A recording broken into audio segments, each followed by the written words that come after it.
Xayrli kech hammaga. Masjidlar bo'ylab sayohatimiz ikkinchi kuni 9-masjiddamiz.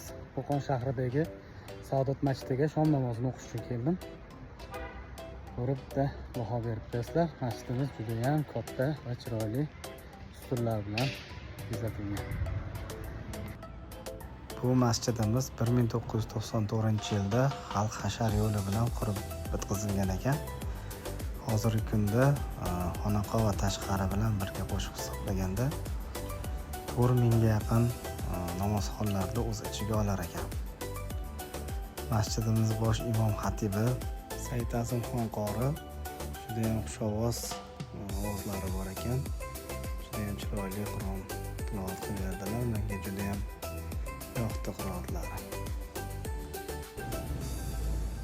Shu bilan Saodat masjidida shom namozini o'qib tugatib, xufton namozi uchun Shayxul Islom masjidiga yo'l oldim.